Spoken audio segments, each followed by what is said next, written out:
Welcome to The Chemical Show, the podcast where chemical means business.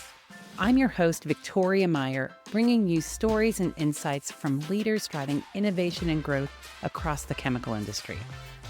Each week, we explore key trends, real-world challenges, and the strategies that make an impact. Let's get started.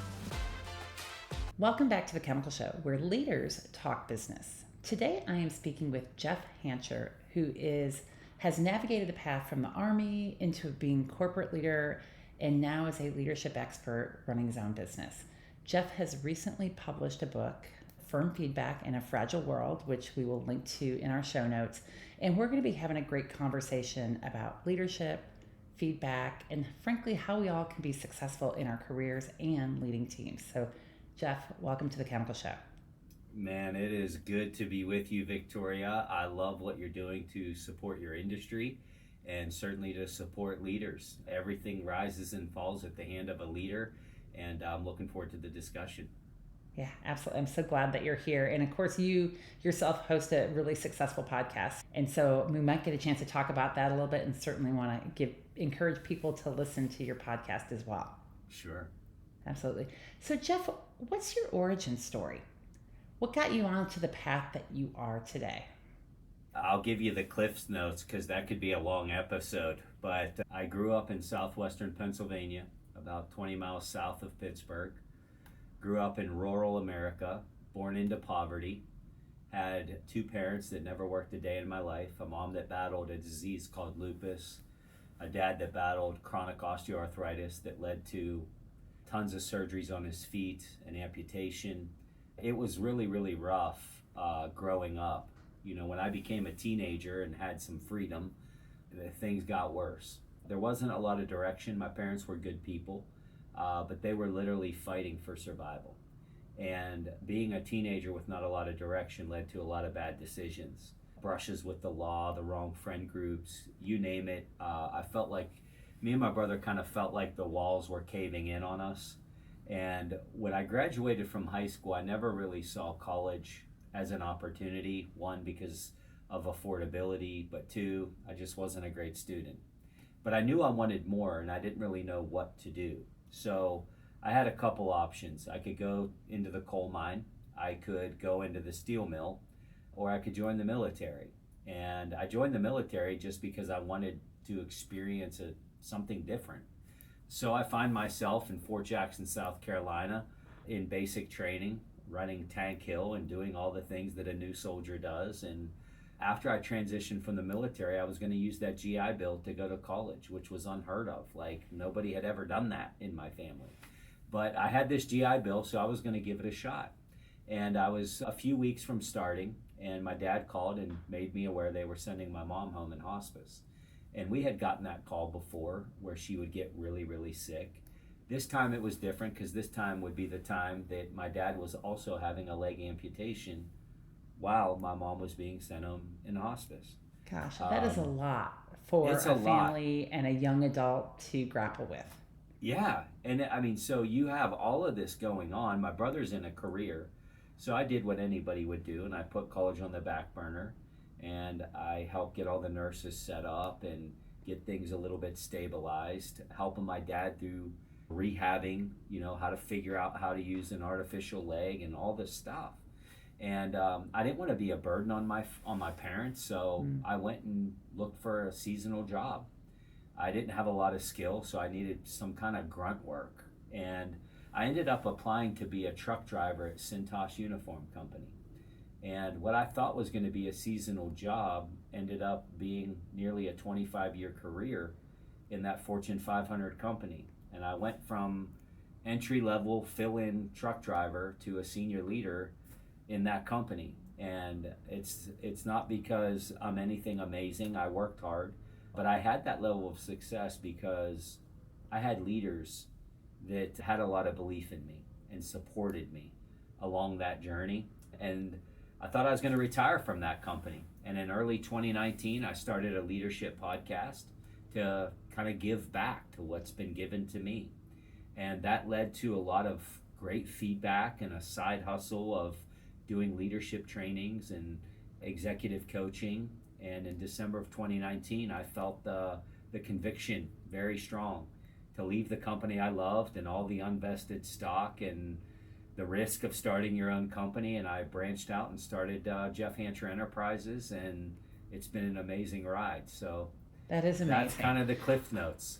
Yeah, yeah. I mean, I think it's great. And I think to your point, there are people in our lives along the way that are powerful stewards of our journey, right? Giving us the right support, the right mentorship, the right belief. Because who would have thought, right, that you'd go from a seasonal worker to a senior leader and then beyond. So that's really cool.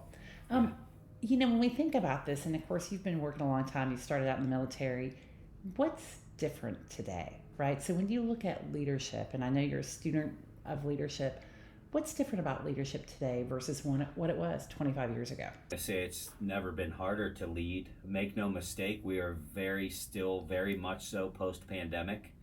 Are we coming back to the office? Are we still going to stay hybrid? Is it going to be a blend? Well, if you make me come back to the office, I'm quitting. I don't want to come back to the office. We had to battle through the Great Resignation. Probably every leader listening to this episode has an open requisition. They're not fully staffed. It's harder to attract top talent than ever before. It's harder to retain top talent than ever before. And leaders are tasked like never before with these types of challenges. Mental health, the numbers of mental health are on the rise like never before. And guess what? Mental health is coming into your workplace. And leaders that are quote unquote unqualified to manage that are needing to lead teams that have that. And this has left a fear, I think, in leaders of don't rock the boat. Just get through another day. Don't call out the problem. Don't challenge people.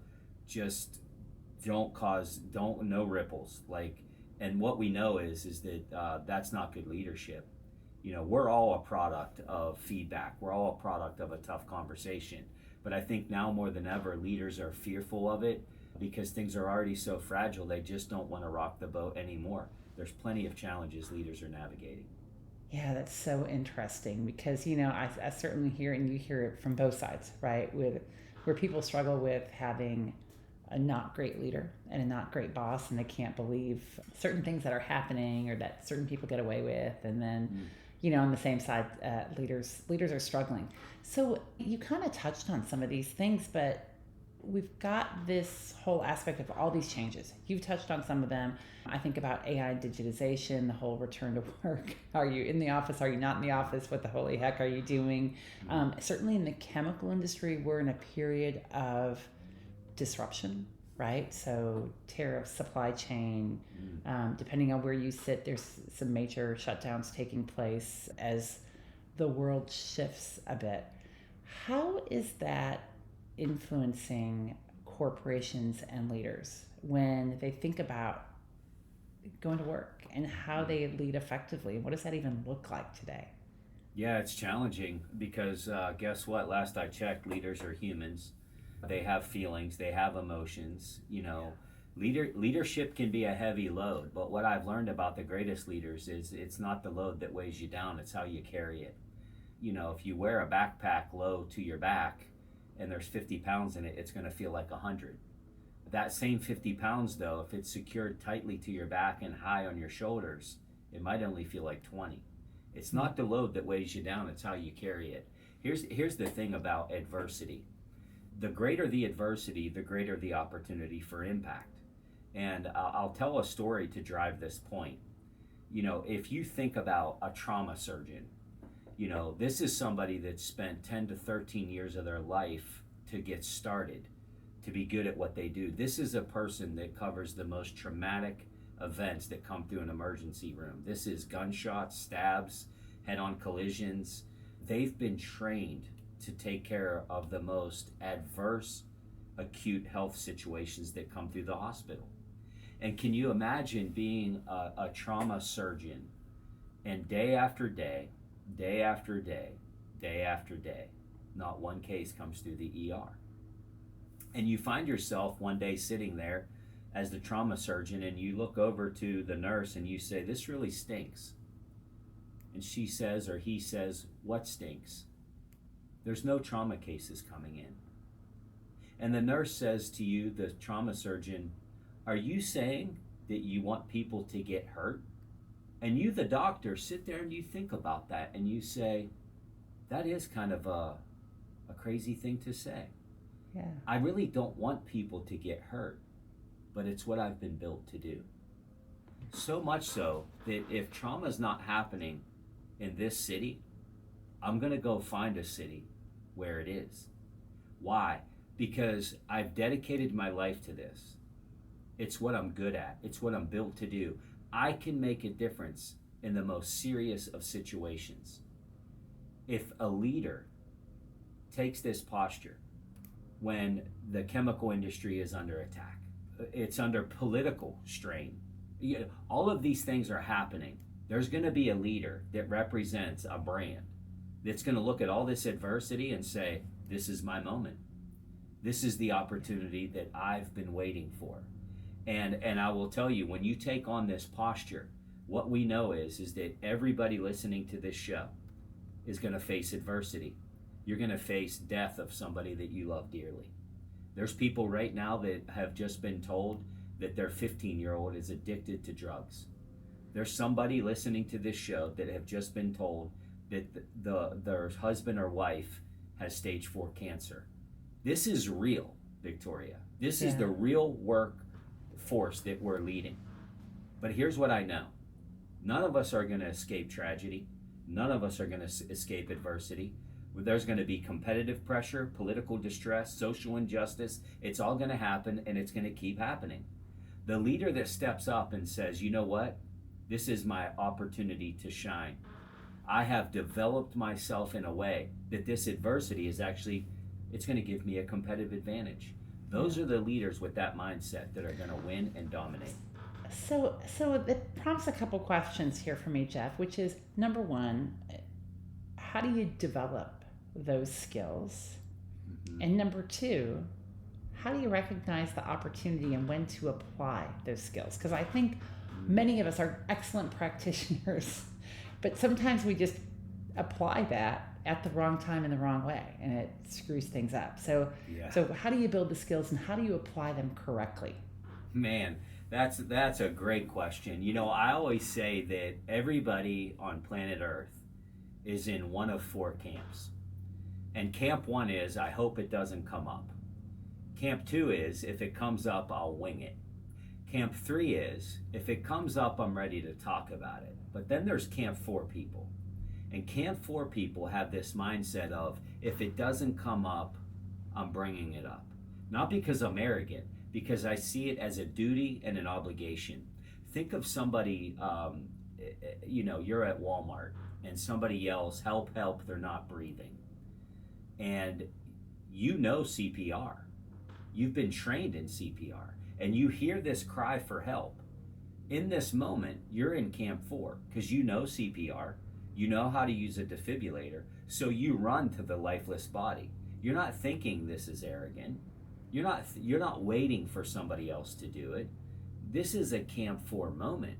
So you run. You forget everything else and you run to death and breathe life into it. Adversely, if you don't know CPR, you hope it. You're walking into Walmart hoping it doesn't ever come up. So then the question comes, which is your question, how do you get into Camp 4? Well, it's really simple but not easy. Camp 4 requires you to consume and to get around people that have been where you want to go. You know, I need to be hungry for knowledge. I need to be in the workshop. I need to be, and by the way, we're talking to people listening that believe in this. That's why they're listening to the show. But I need to get content. I need to watch YouTube. I need to pay out of my own pocket, if need be, to go to the leadership workshop, to hire the executive coach. Why? Because I know I need the knowledge. You're not going to get something by doing nothing. So we have to invest in our growth, but it can't stop there because we're not here to win leadership trivia. You know, you can be book smart and not be effective as a leader. That would be like trying to be great at golf and reading Tiger Woods' golf book. That's never going to make you a great golfer. It'll make you more knowledgeable about the game, and you might win trivia night, but you're never going to be an effective golfer. Now, if I could go play 18 rounds with Tiger every Sunday, the odds of me being a pretty good golfer are going to go up. So you have to consume. But so many people spend their life consuming and never executing. When you get mentorship, which is basically what people are doing by listening to this show, is they're saying, I want to get around people that have been where I want to go. So those are the staples that I would tell you that's going to build a foundation of confidence. When you have confidence in something, that's where the execution comes to, which is the second part of your question. One of my favorite quotes is this from Marcus Garvey. He said this once. He said, if you lack confidence in self, you're twice defeated in the race of life. But with confidence, you have won before you start.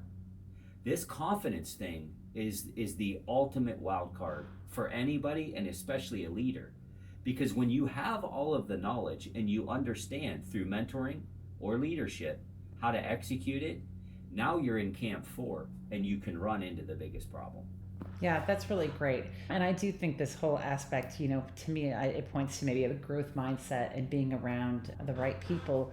And you and I both know, having gone from corporate to entrepreneurship, first of all, inside of a corporation, you may or may not have those right people around you. I have had the opportunity in my career to have some great leaders and mentors who sewed into me, who were great examples, who, when I had a question about all kinds of stuff. In fact, the thing that comes to mind is I met somebody a couple weeks ago at an event I was speaking at, and we were talking about his wife was going back into the office 5 days a week, blah, blah, blah. They have a young family, and just this whole aspect of managing a family while you're also corporate. And I said, what I still remember is I had some great women around me when my kids were very young.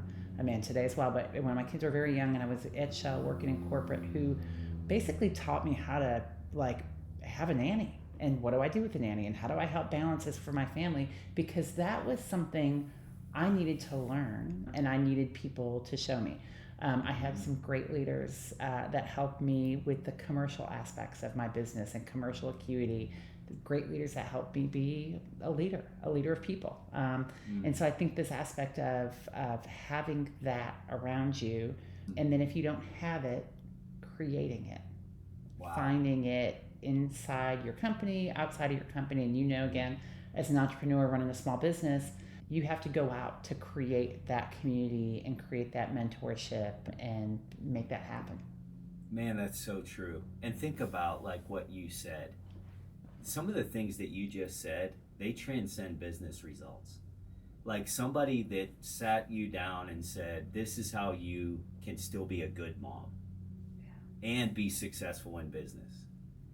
I had a leader that took me in the men's room once and taught me how to tie a Windsor knot, because I just became a white collar worker from a blue collar world, and I didn't know what collar stays were, and I didn't know how to tie a tie. I didn't know anything, and it wasn't his responsibility to teach me those things.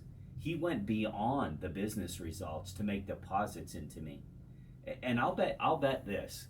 If I were to ask you or anybody listening to think about your Mount Rushmore of leaders, these are the 4 people that you would say, I would not be who I am if these people never came in my life. I'll bet you if I were to ask you the question, were those 4 people tough on you? They probably all were. But if I were to follow that up and say, did you know they cared? Yeah, because they also taught me how to be a great mom. Yeah. And they also taught me how to tie a tie. And they also took me, this leader did, to Joseph A. Bank and taught me how to dress. Now, here's what happens to your example. And this is why mentoring and getting around great leaders matters. Because when you achieve that, what you just talked about and what I just described, you're no longer a boss that people report to. You're a leader that people don't want to let down. Now, you want to earn the right to have a tough conversation in the face of quiet quitting, high turnover, trying to attract top talent. You want to be a leader that leads with confidence and doesn't fear tough feedback. Earn the right. because then you become a leader people don't want to let down. And we know that the best recruiting and retention tool there is on planet Earth is the leader that's listening. Yeah, that's true. Absolutely. Absolutely. And so this is perhaps a bit of what your new book is about, right? So you've just published Firm Feedback in a Fragile World.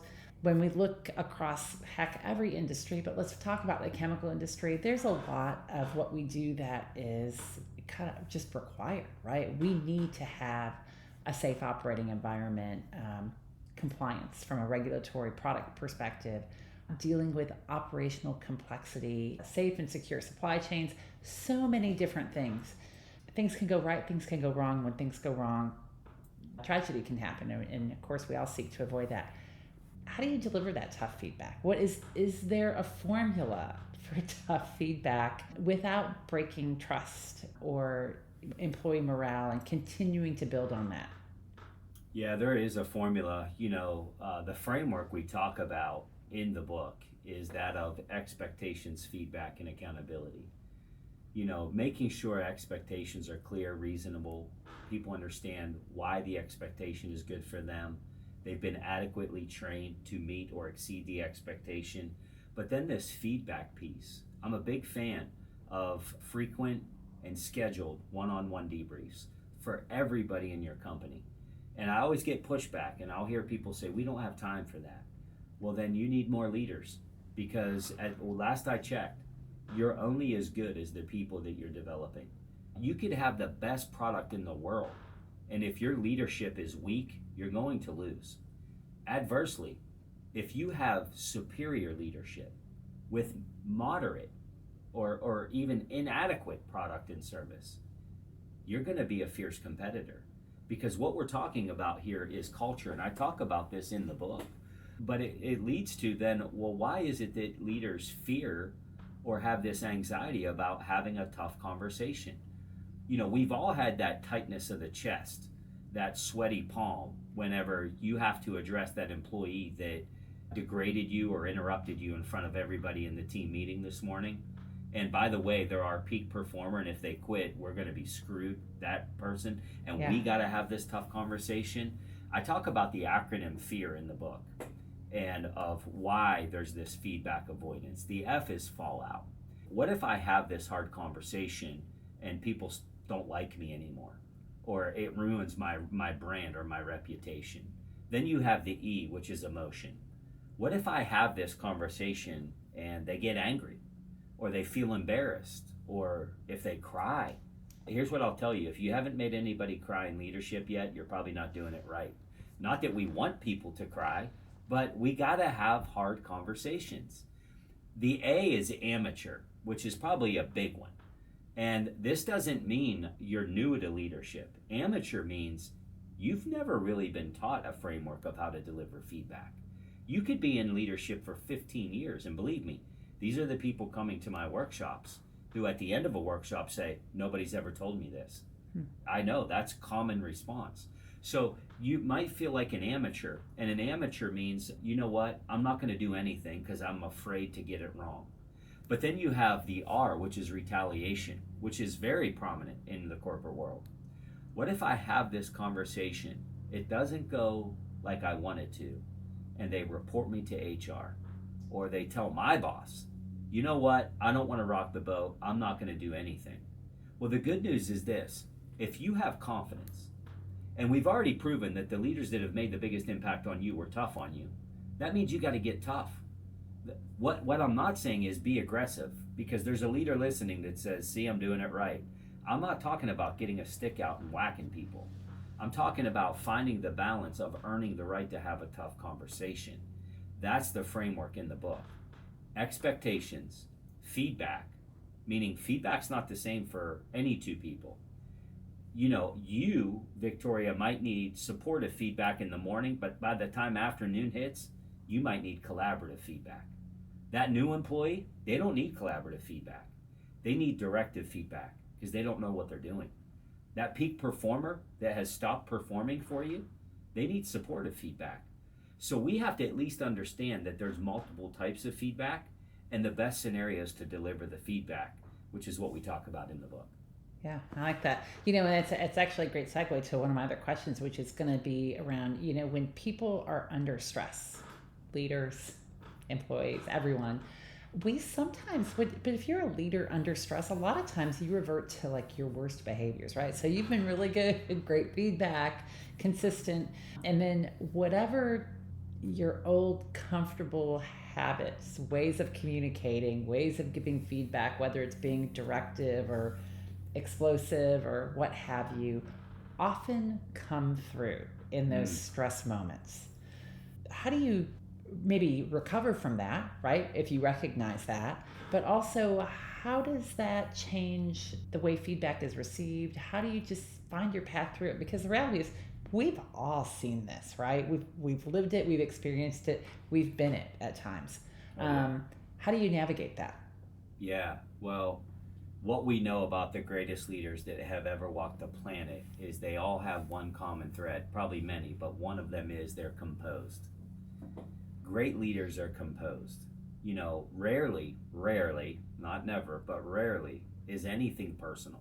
A lot of times a leader can get bent out of shape because they become triggered, because somebody said something they shouldn't have said, somebody did something they shouldn't have done, and we become emotionally triggered. Remember this, and this is going to set somebody free, I hope, today. They're not trying to hurt you.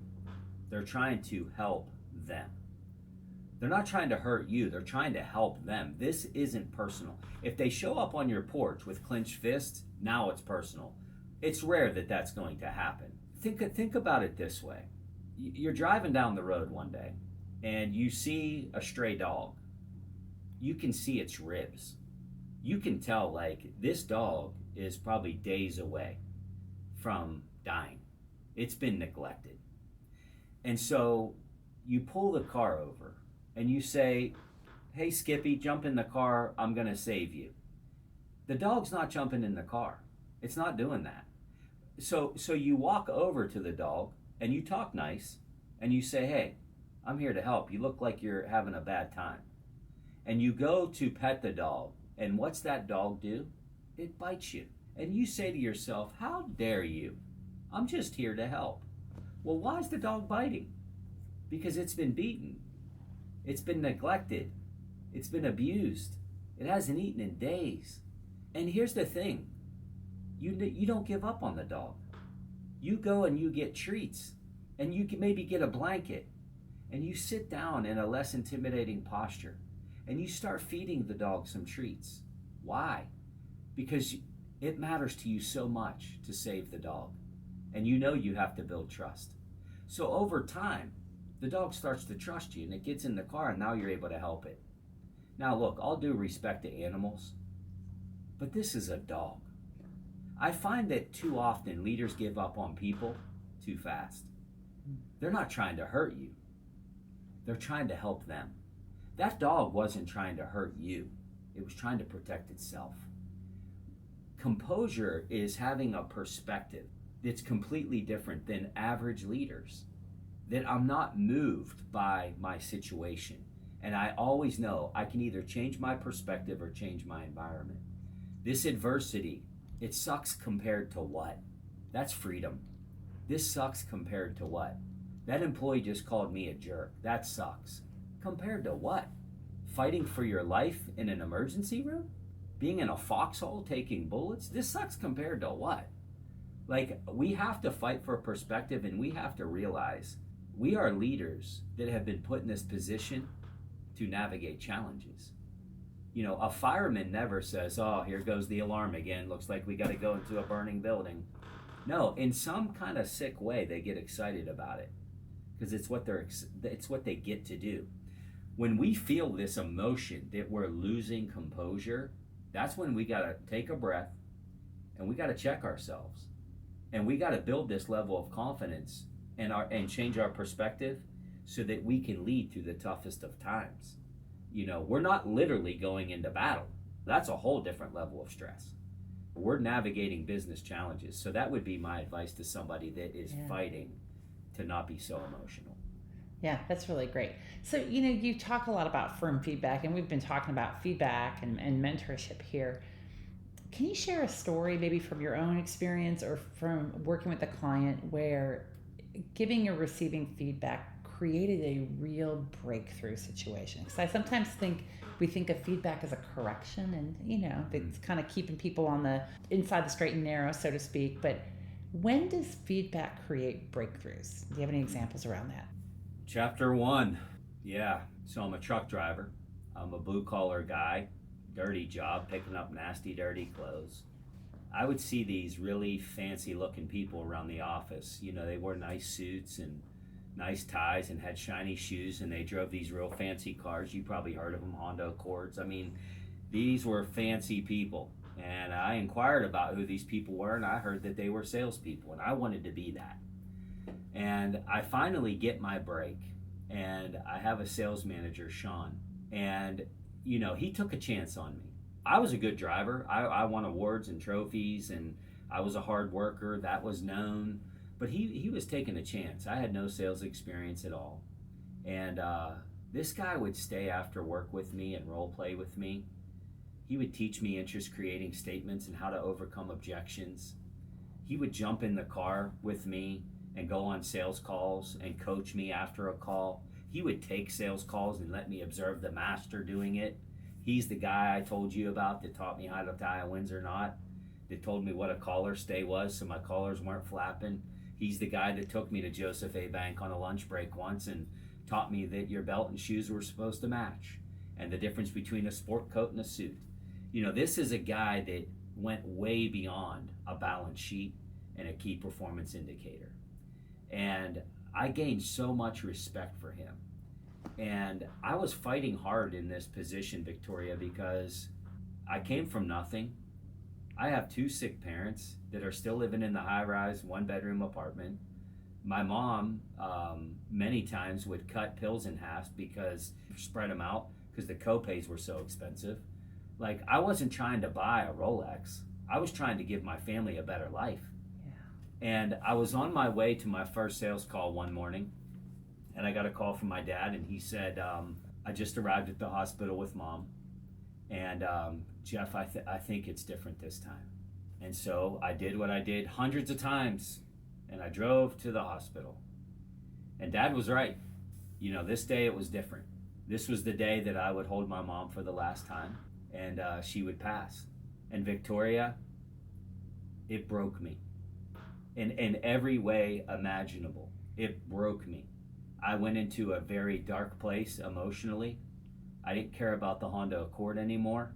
I didn't care about the fancy suits anymore. The very thing that I was working so hard for, it was gone. I didn't care about work anymore. Yeah. When I would show up, I would be a shell of a person. I was emotional. I would sit in the stall sometimes and cry at work. Like, I was a mess. And one day, Sean pulled me into his office. This was after about 2 weeks after we had buried my mom. And he said, enough's enough. Enough's enough. I'm not going to let you continue to do this. My heart breaks for you and your family. But I've spent the last how many months pouring into you. I see your potential.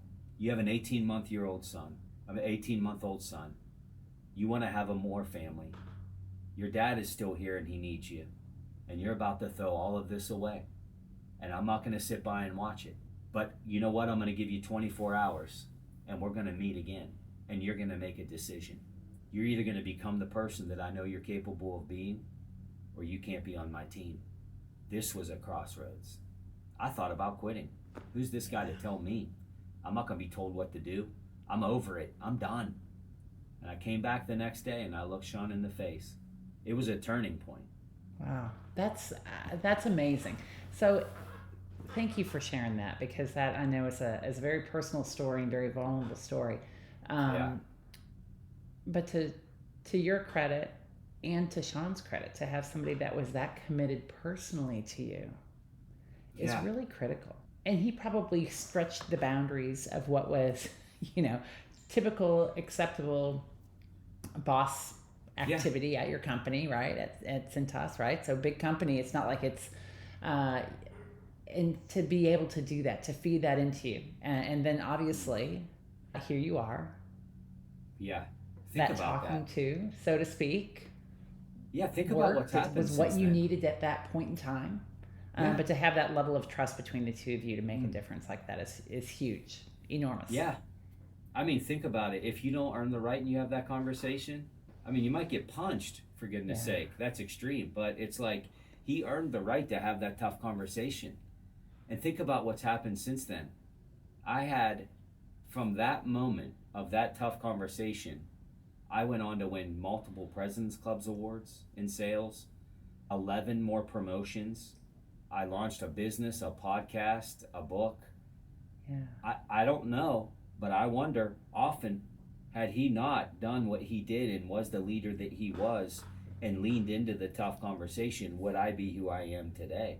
And I honor him in the book, and I honor that story in the book, because I want leaders that read that chapter to say, you know what, this is bigger than climbing the Fortune 500 ranks. There are people that are counting on leaders to show up and lead well. That's what has to happen. And when you do that, guess what? It's great for business. Yeah, I think it's great. And I think the takeaway for me on this as well, Jeff, is have a conversation, right? We often have regrets. We let people maybe stew in their misery is a little bit of a strong phrase, but we're afraid. We're afraid sometimes to have those conversations to say, hey, okay, I know this really sucks. I'm just going to use that word. But I need you to buck up. I need you, the team needs you, you yourself need you. And having those tough conversations is really critical. And it's hard for both people, because I'm sure for Sean, it was not an easy conversation for him to have. That's right. Just as it was not an easy conversation for you to hear. Yeah, it's true. And I often get asked, especially because of the recognition that the book's getting. I'll have leaders been messaging me on LinkedIn and so forth saying, I want to be that leader. How will I know? How will I know when I'm doing it the right way? Yeah. And there's this one little report card that I give. Do you think it is more impactful to tell somebody, good job, or I'm proud of you? What would you say is more impactful? I'm assuming I'm proud of you. Yes. Right? It's got personal resonance. It's no doubt about it. But here's the thing. Not everybody earns the right to use that word. I'm proud of you. If you can look somebody in the face and say, I'm so proud of you, then you have hit a different level of leadership. Now check this out. They're doing something they shouldn't do. What hits different? What were you thinking? Or what you did really disappoints me. The disappointment every time. Man, that's time. that good Catholic guilt, by the way. Yeah. So, yeah. but you can't say that. It feels so weird to say proud or disappointed unless you've earned it. Yeah. Because you won't say it, because you know if you haven't earned it and you say it, the other person is going to give you body language that says, I don't really care. Who are you to tell me you're proud of me? That's designated for my grandmother, not you. When we can earn the right to say these two words, we are on the right track. Yeah. And I would also say we should be willing to use those two words, right? Yes. Like, I think sometimes we hold ourselves back from giving that kind of feedback, positive and negative, right? And yet it's powerful. Yes. With the right people. It can't be overused, right? So it's not that, because to your point, you have to have the right relationship in order to do that, but we should be using those words. Absolutely, yes. Yeah. They're impactful. Love it. So Jeff, this has been really great. And you've given us so many nuggets, but I always like to ask my guests as we close, you've obviously had a really successful corporate and entrepreneurial career and quite a journey. What advice would you give to someone early in their career, maybe a young Jeff Hancher, that wants to achieve your level of success? I talk about my mentors throughout the book, from Feedback in a Fragile World, and I would tell you, mentoring has literally changed my life. And I don't mean just in the business sense. I've been around some amazing husbands that taught me how to be a good husband. Not perfect. I've been around some amazing fathers that have taught me how to be a better father. Certainly, I've been around some amazing mentors that are sales experts that taught me how to do that. I would tell you early in your career, and it should never stop, quite frankly, is seek mentoring. We do polls and so forth at our company. It's sad to me how many people have never had a mentor. And a lot of the things that I hear is, well, Jeff, I wouldn't even know how do I even get a mentor? There's a lot of strategy that goes into that, but I'm going to give you, if you are listening and this is you, I'm going to give you one question that can expand your network and at least give you greater odds of finding mentors that can change your life. When you're done talking to your boss, when you're done talking to somebody at church, when you're done talking to somebody at the family reunion, let them know what you're trying to accomplish. I'd love to be a better dad. I'd love to be a better husband. I'd love to be a better salesperson. Someday I'd like to be a leader. Before you close that conversation, you ask this question. Who do you know, based on our conversation, that I don't know that you think I should meet? This will start opening up. You know what? Based off what you said, Jeff, you should meet my buddy Joe. Now you go and you meet with Joe because now you got an introduction to Joe. And you go to that meeting very intentional. You have questions ready. When Joe gives you advice, you execute. You report back to Joe what you did. This starts to build. The greatest gift that you can give a mentor is execution and results. You do that, they will come running for you. Obviously, you have to consume. So mentoring number one, consume number two. And I don't mean, well, Jeff, I do consume. My company, we have training every Wednesday morning. Listen, if you do what everybody else does, you're going to get what everybody else has. You know, there's a scripture that I love. It says, where your treasure is, your heart is. I believe this is true. I could tell you how serious you are about success if you gave me your last 12 months bank statements. How much is on your bank statement for your personal growth and development? When's the last time you jumped on a plane to go hear a speaker that could literally change your life? When's the last time that you paid to go to a chamber event, paid $100 out of your own pocket? Or are you waiting for your company to help you be successful? I hope that they do, but it's never going to be enough. You have to go chase success. That would be my advice to somebody that's starting out. Love it. Love it. Such a rich conversation. Jeff, thank you so much. Thanks for joining me today. I really, really, really appreciated this conversation. Grateful for you. Grateful for your listeners. Thank you. And thank you, everyone, for joining us today on The Chemical Show. Keep listening, keep following, keep sharing, and we will talk with you again soon. Thanks for joining us today on The Chemical Show. If you enjoyed this episode, be sure to subscribe, leave a review, and most importantly, share it with your friends and colleagues. For more insights, visit thechemicalshow.com and connect with us on LinkedIn. You can find me at Victoria King Meyer on LinkedIn, and you can also find us at The Chemical Show Podcast. Join us next time for more conversations and strategies shaping the future of the industry. We'll see you soon.